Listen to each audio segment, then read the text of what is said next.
Insan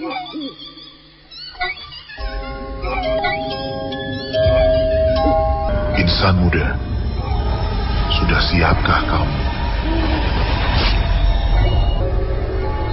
Lengser wengi, sliramu tumake, sirmo, ojo tani,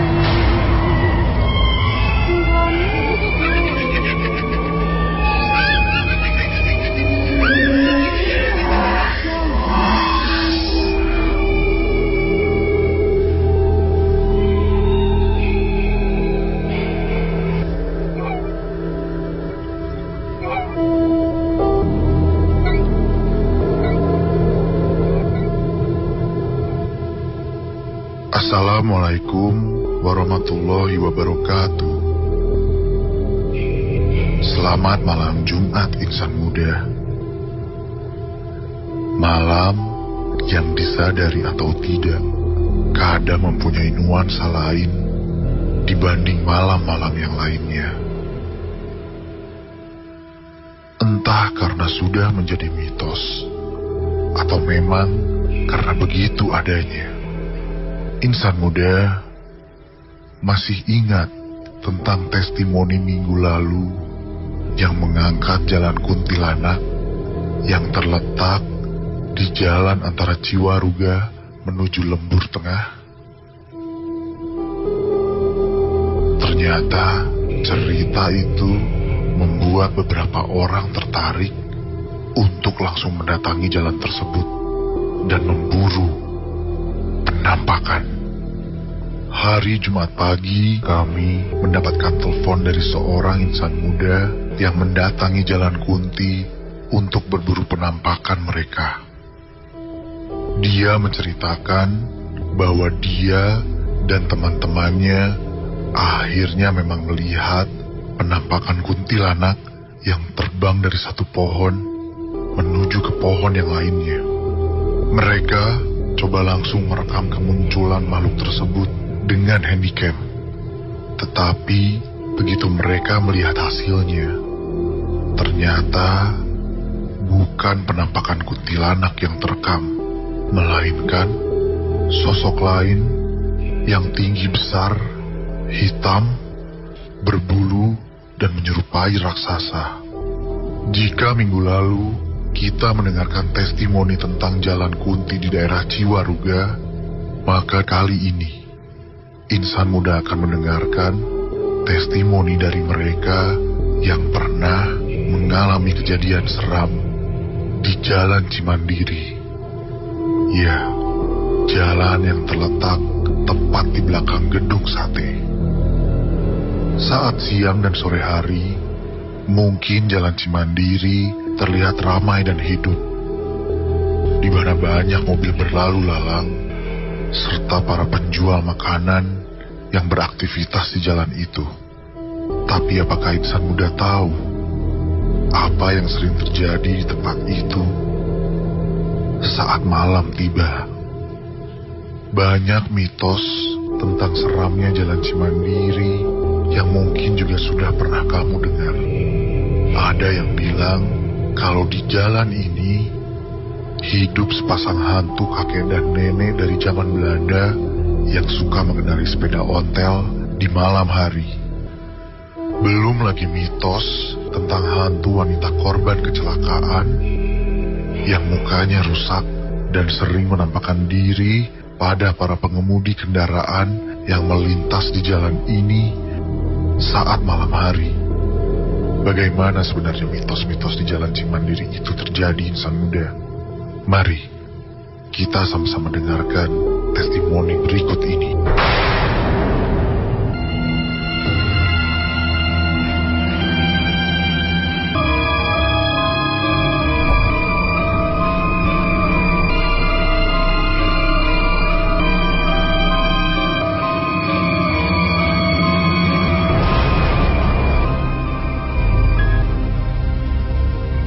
Halo, nama saya Windu. Rumah saya di Kopo. Saya masih kuliah tingkat 1 di kampus swasta di Bandung.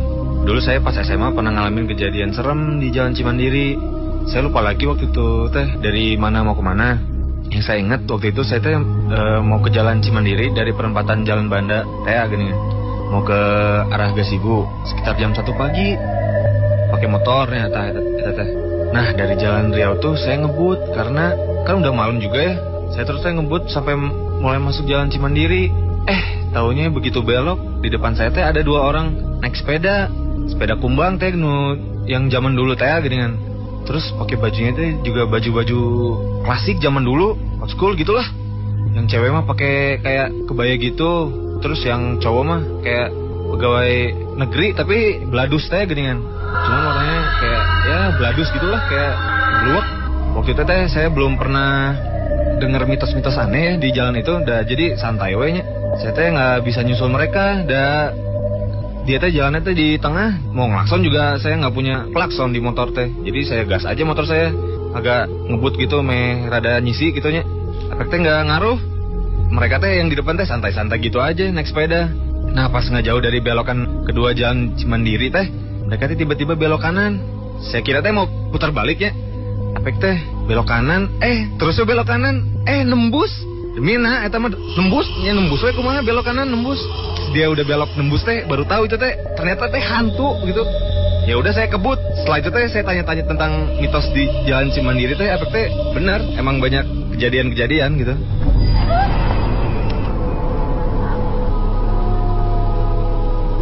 Selamat malam insan muda, apa kabar? Kenalin, nama gue Tio. Gue kerja di salah satu bank swasta di Bandung. Kantor gue terletak di Jalan Riau dan kosan gue di daerah di Bati Ukur, dekat dengan kampus gue dulu. Nah, gue pernah ngalamin kejadian mistis di Jalan Cimandiri. Jadi ceritanya waktu itu sekitar jam 11:30 malam lah.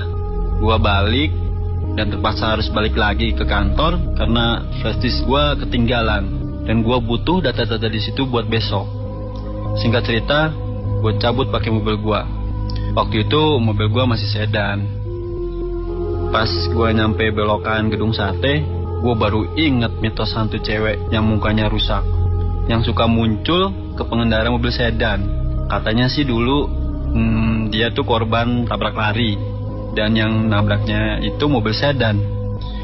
Gue sempat ragu mau lewat situ tuh, tapi ya udah, nanggung ya belok juga. Akhirnya masuklah gue ke Jalan Cimandiri. Gila, waktu itu sepi dan gelap banget.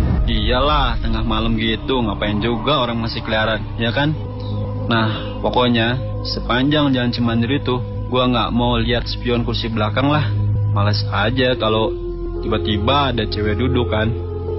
Sebenarnya sepanjang Jalan Cimandiri tuh nggak ada apa-apa. Cuma waktu itu gua parno aja, jadi gua keringetan dan deg-degan sendiri.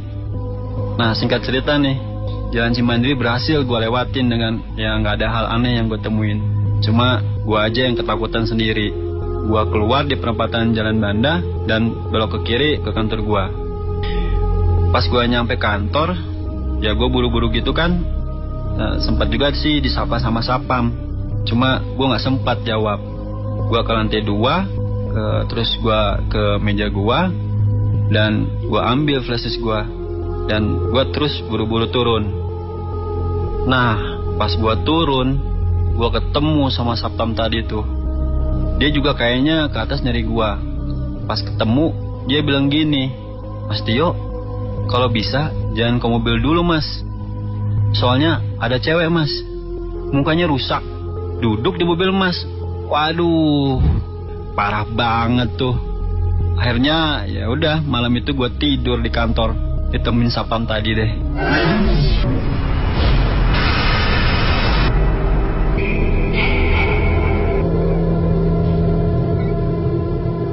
Itulah tadi insan muda, 2 testimoni yang menceritakan tentang pengalaman seram mereka saat melintas di Jalan Cimandiri.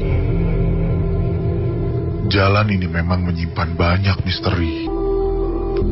Kami tidak akan berhenti mencari kisah-kisah mistis lainnya yang pernah terjadi di sana.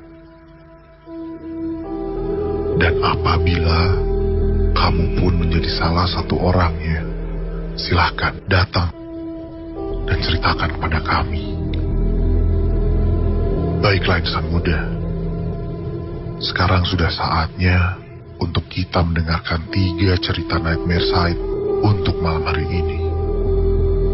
Bersiaplah insan muda, dan ingat, jangan pernah dengerin sendirian.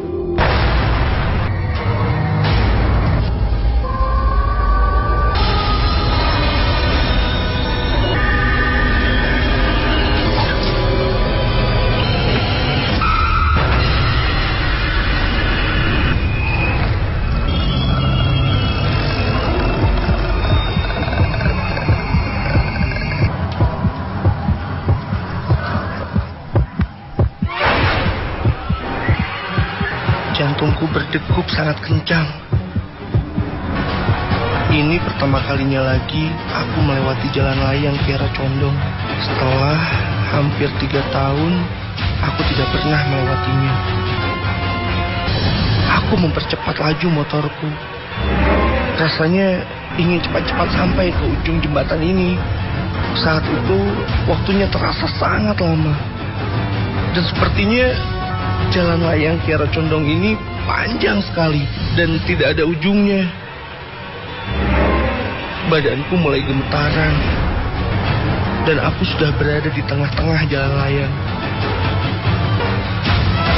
Jika tiba-tiba, ya Tuhan, akhirnya dia datang. Anak kecil itu akhirnya datang. Aku mulai panik dan menangis. Anak kecil itu tiba-tiba saja muncul dan duduk di motorku, memeluk badanku dari belakang dengan erat.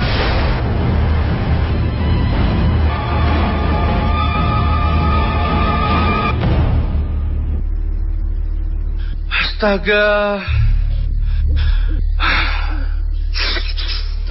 Aku segera bangun dan menutup mukaku.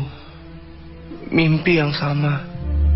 Mimpi yang sering muncul 3 tahun belakangan ini. Dan aku mengusap keringat yang bercucuran, lalu mencoba kembali tidur. Aku mengambil posisi tidur, menyamping dan meringkuk ke arah tembok. Lalu aku menarik selimut tebalku hingga menutupi sebagian wajahku.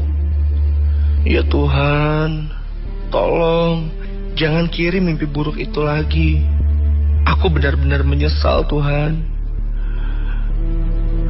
Dan biarkan aku tidur dengan tenang malam ini, ya Tuhan.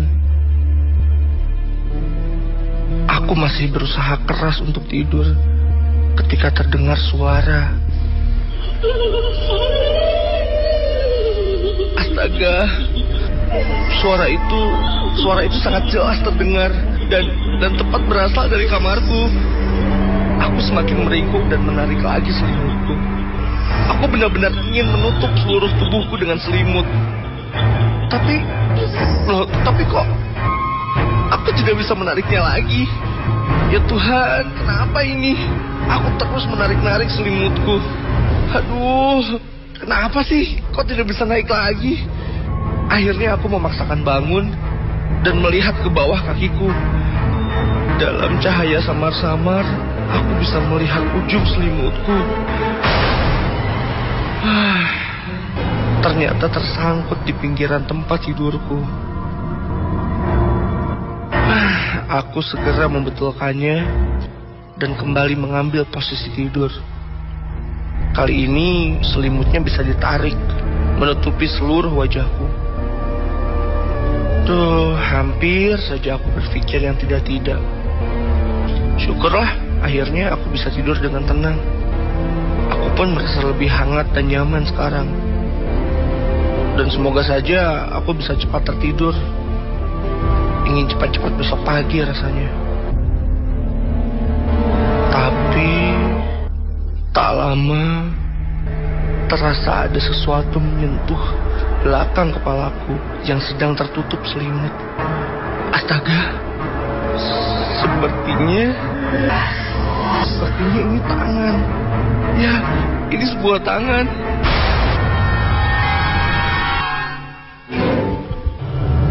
tangan itu membelai-belai kepalaku. Lalu bergeser perlahan ke leher dan punggungku.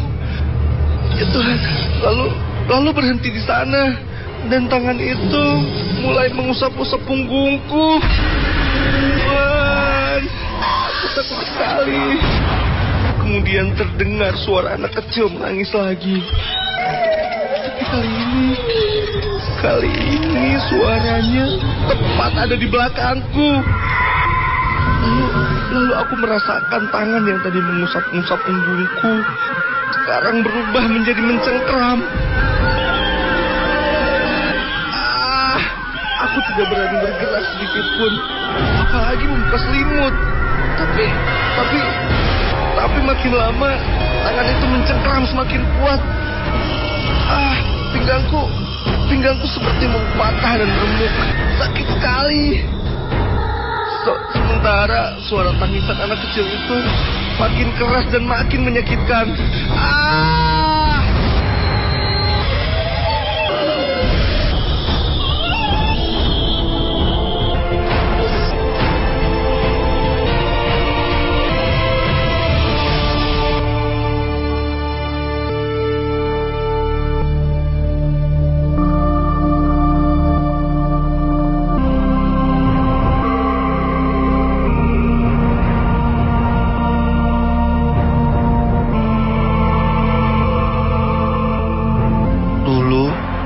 Seorang anggota gangster. Di suatu malam, sekitar jam 2:30 pagi, aku dan teman-teman gengku melewati jalan layang Kiara Condong. Dan kebetulan kami melewati sebuah sepeda motor yang sedang dinaiki oleh seorang lelaki yang cukup tua. Dan anak kecil yang duduk di depan, mungkin anaknya. Dan mungkin karena masih dalam keadaan mabuk, beberapa temanku mulai mengganggu bapak itu. Dan sepertinya mereka meminta motornya. Aku sendiri berada di belakang mereka, melihat dengan jelas saat teman-temanku memepet motor bapak itu dan menendangnya. Sampai akhirnya motor bapak dan anak itu oleng, membentur pembatas, lalu mereka jatuh dari jalan layang Kiara Condong ke bawah. Dan aku sempat mendengar suara dentuman keras saat mereka dan motornya membentur jalan di bawah.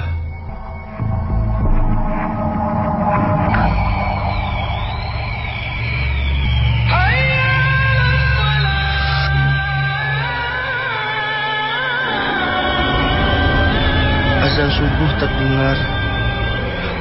Aku masih menangis dan gemetaran. Semalaman aku tidak tidur, hanya merasakan sakitnya tangan itu mencengkeram punggungku.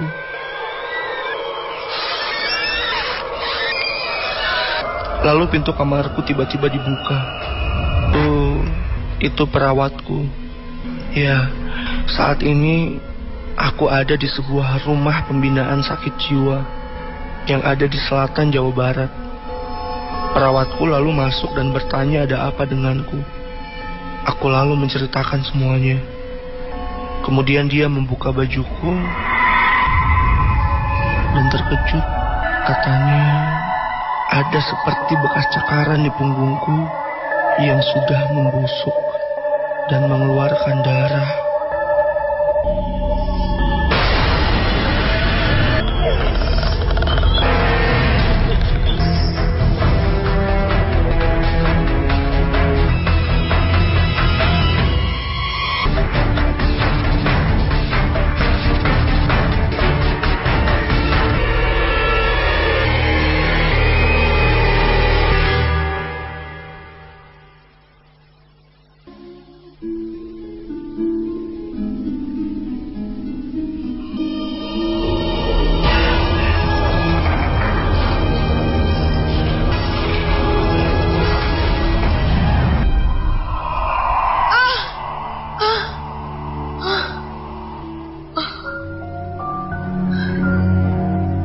Ini untuk ketiga kalinya Aku terbangun karena hal yang tidak menyenangkan.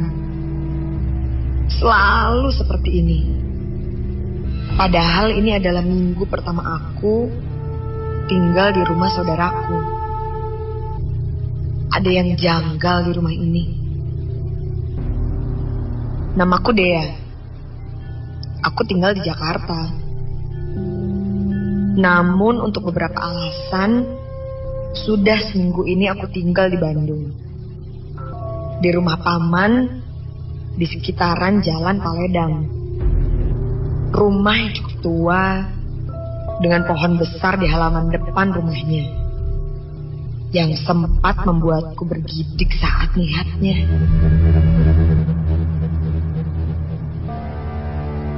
Begitu datang, aku diberi sebuah kamar yang terletak di lantai 2. Kamar khusus tamu yang hanya dipakai saat ada tamu atau keluarga yang menginap saja. Malamnya, setelah mandi dan berbincang-bincang sedikit, aku memindahkan beberapa pakaian dari tas ranselku ke dalam lemari. Lalu karena lelah, aku langsung merebahkan diriku di tempat tidur. Setelah sebelumnya membuka jendela untuk mendapatkan udara segar. Wah, nyaman sekali. Khas udara kota Bandung. Dan mungkin karena kelelahan dan udara yang dingin, aku langsung terlelap begitu saja. Sampai akhirnya aku terbangun. Astaga, ada suara berbisik tepat dengan jelas sekali di telinga kiriku. Aku terkejut dan langsung terjaga seketika itu juga. Aku mengusap wajahku karena mungkin aku terlalu capek sehingga berhalusinasi. Aku memiringkan badanku dan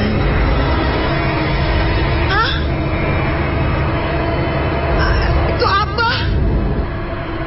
Aku melihat sosok hitam besar dan tinggi dengan mata merah berada di pojok kamarku. Seakan menatapku tajam. Tubuhku terkunci. Aku tidak bisa bergerak. Jantungku seakan berhenti. Aku ingin teriak, tapi aku tidak bisa. Suaraku tiba-tiba hilang. Coba sekuat menggerakkan badanku dan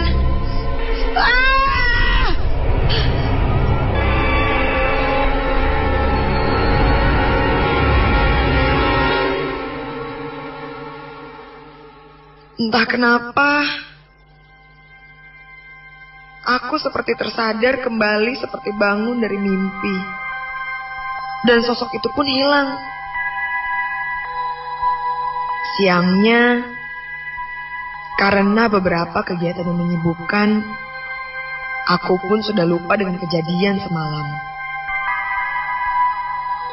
Dan di malam kedua ini, aku kembali terlelap di kamar itu. Belum sampai 1 jam aku terlelap.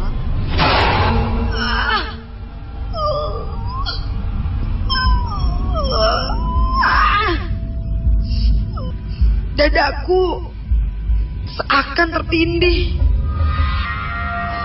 Ada sesuatu yang menekanku. Lagi-lagi aku tidak bisa bernafas. Keringat dingin mengalir. Aku mencoba membuka mata. Dan astaga, aku melihat sosok bayangan hitam yang kemarin melayang tepat di atasku. Samar, namun aku yakin itu sosok wanita. Rambutnya panjang terurai. Dan aku ingin mengucapkan istighfar, namun suaraku hilang. Ku coba membalikkan badan, tapi Tapi kenapa berat sekali? Kenapa ini? Ada apa ini? Sampai akhirnya aku berhasil. Dan tiba-tiba aku tersadar. Dengan posisi kembali terlentang. Dengan keringat dingin yang bercucuran. Lagi-lagi ini mimpi. Tapi berasa nyata sekali. Aku langsung menyalakan lampu, lalu berlari keluar kamar. Aku masih belum cerita pada pamanku tentang kejadian yang aku alami. Sampai pada malam ketiga, di kamar itu, aku berusaha untuk tidur. Apalagi aku takut kejadian yang sama menimpaku lagi. Tapi entah kenapa tiba-tiba saja aku selalu mengantuk hingga akhirnya terlelap. Suasana hening pun aku rasakan. Sampai aku tersadar ketika mendengar suara.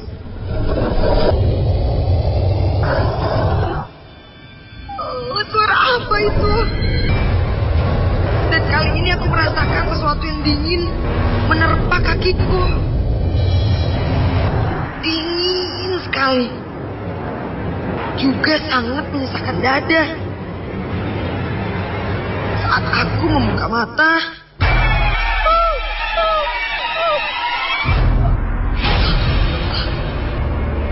kembali aku lihat sosok tinggi besar itu. Yang kali ini tepat menginjak dadaku. Besar, hitam, tinggi.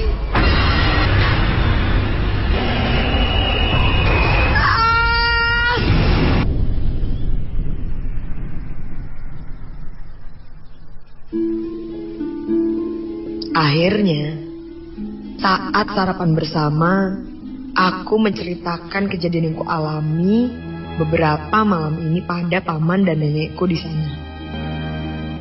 Pamanku bilang, kalau beberapa malam ini aku merasakan tindihan atau erep-erep. Dan nenek bertanya pada pamanku, apakah sebelumnya tempat tidur itu disapu terlebih dahulu, memakai sapu lidi yang ada di kamar itu atau tidak? Paman bilang tidak. Nenek tampak memakluminya dan bilang jika ada tempat tidur yang lama tidak ditiduri, biasanya suka ditiduri makhluk halus atau jin. Kamar itu ternyata sudah hampir 2 tahun tidak ditempati, bahkan tidak pernah dimasuki seorang pun.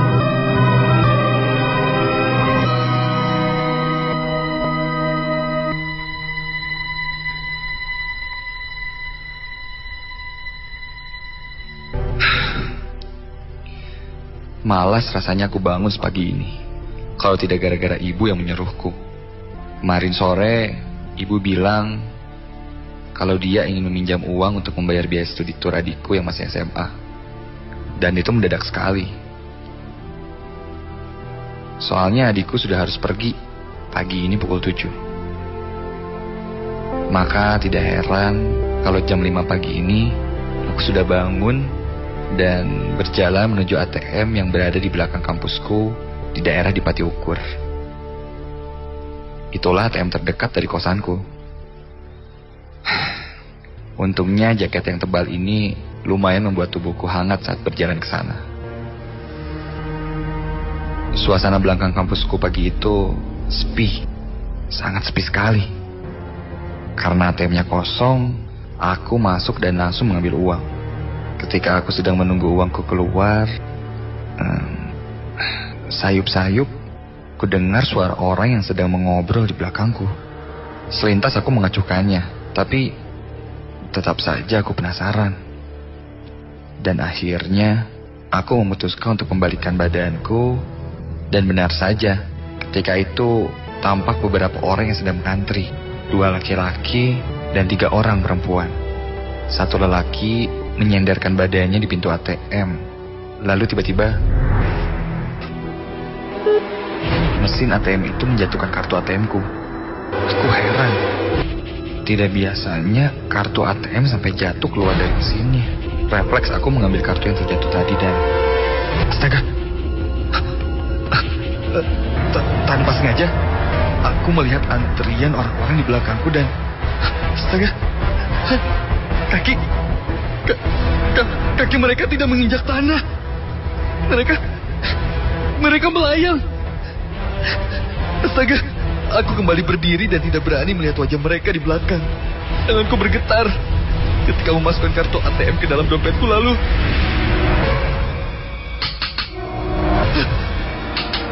Pintu ATM itu diketuk. Badanku bergetar. Lalu aku membalikkan badan tanpa membuka mata. Dan ketika aku membuka pintu, aku langsung berlari dan menabrak salah satu dari mereka. Ada apa, Dek? Alhamdulillah, ternyata yang aku tabrak itu satpam. Dia menanyakan sedang apa yang aku lakukan di dalam tadi. Karena dari tadi aku terlihat lama sekali di dalam ATM. Mungkin satpam itu mengira aku adalah pembobol ATM. Tapi setelah aku menceritakan semua, akhirnya satpam itu mengerti. Lalu dia bercerita, ternyata sering ada kejadian menyeramkan di ATM ini. Setelah kejadian itu, aku sempat beberapa kali menggunakan ATM itu. Aku pikir, ya mungkin waktu itu aku sedang sial saja. Atau sedang berhalusinasi. Tapi, malam itu, seminggu setelah kejadian, sepulang makan bersama teman-temanku, aku kehabisan uang dan otomatis aku pun ke ATM itu lagi.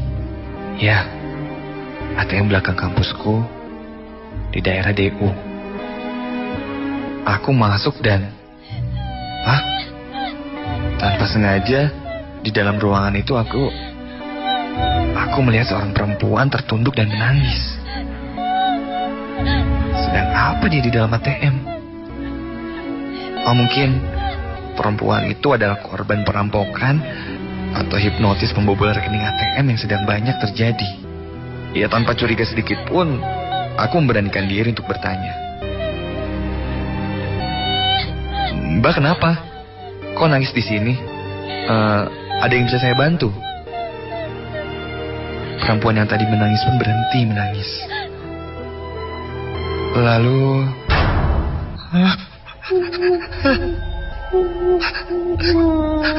Astaga!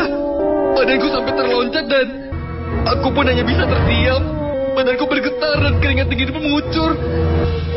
Setelah aku melihat wajahnya, ternyata muka perempuan itu, mukanya rata. Astaga! Lalu aku perlahan bangkit dan pintu ATM ini terkunci. Aku mencoba berteriak minta tolong. Tolong! Tolong aku, tolong! Bukakan pintu ini, tolong! Tolong buka pintunya, tolong! Tapi orang-orang di luar sana tidak ada satupun yang memperhatikan aku. Aku berusaha sekuat tenaga untuk membuka pintu ATM ini sampai... Pintu ATM itu terbuka. Aku berlari keluar, terus berlari, sampai akhirnya aku tiba di kosanku. Lalu beberapa teman kosanku melihat aku panik dan bertanya kepadaku. Aku pun menjelaskannya dan mereka hanya bisa terdiam. Sampai salah satu di antara teman kosku mulai bercerita bahwa menurut seorang temannya yang mempunyai indera keenam, ATM tersebut memang angker. Sudah terlalu banyak kejadian aneh yang terjadi di sana.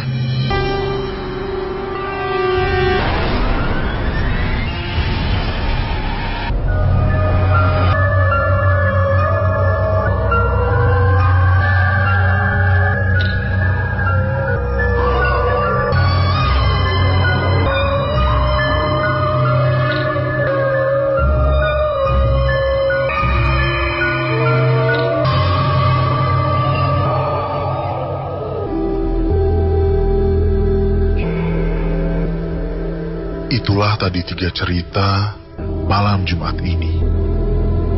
Kadang rasa takut insan muda muncul bukan karena hantu atau apapun itu, tapi rasa itu muncul karena pikiran kita sendiri.